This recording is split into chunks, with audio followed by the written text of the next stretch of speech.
Richard Strager is a man of many talents. He's a world traveler, Traveling is one of my favorite things to do. can speak 6 languages, Ich parlo aussi français. Ich kann ein bisschen Deutsch sprechen. Ego no sensei des. Soy profesor de español. Italiano è la mia lingua preferita. Hola, buenos días.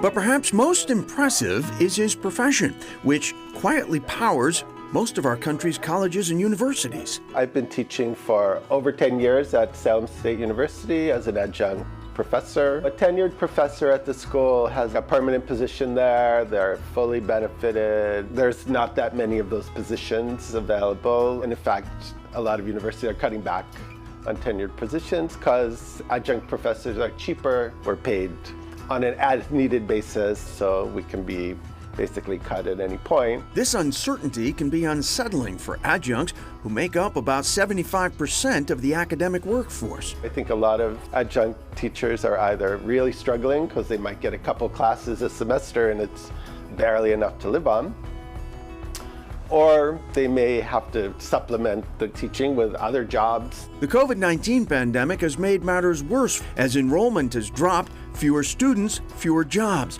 and many of the teaching positions that are available have shifted online. My lifeblood is teaching. I had never taught an online class before, and honestly, never really wanted to. But necessity may truly be the mother of invention, and to stay employed, Strager exchanged his daily drives to various campuses for a makeshift stand-up desk in his home and added a 7th language to his resume. He's learned to speak Zoom. I figured out a way to make it work, but I also realized that it's about double the work of teaching a class in person because there's a lot of setup involved. I'm getting pretty good at it. It's not the same as teaching in person, but it's a pandemic and we do the best we can. While the long-term future of higher education is unknown, experts such as Worcester State University VP for Enrollment Ryan Forsyth are concerned about the number of kids.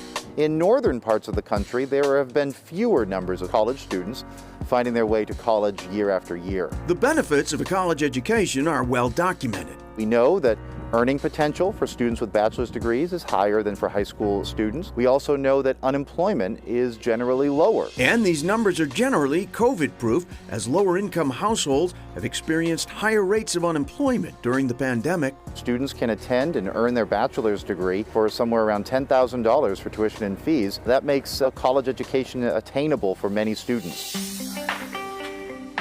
One group of students Worcester State is trying to bring back into the fold is young men, who represent just 42% of the student population after a decade of waning enrollment far below their female counterparts. The 100 Males to College is exactly what it sounds like. It is a program that's designed to encourage 100 more men to consider college after high school. This is just one of several programs at Worcester State that have found success by engaging young, often overlooked men, many of them students of color, at the high school level. The university is working hard to encourage students to see themselves as college material, valuing that investment in themselves and getting that bachelor's degree.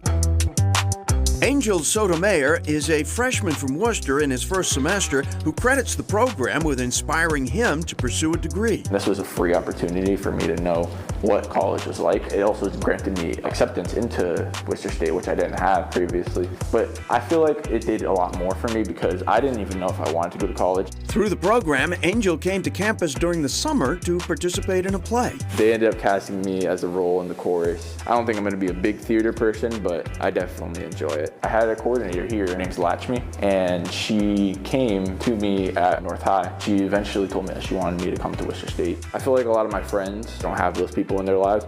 I want to learn how to buy a house. Nobody in my family has ever owned a house. That's actually another reason why I want to be in college, because the people I want to be like are here.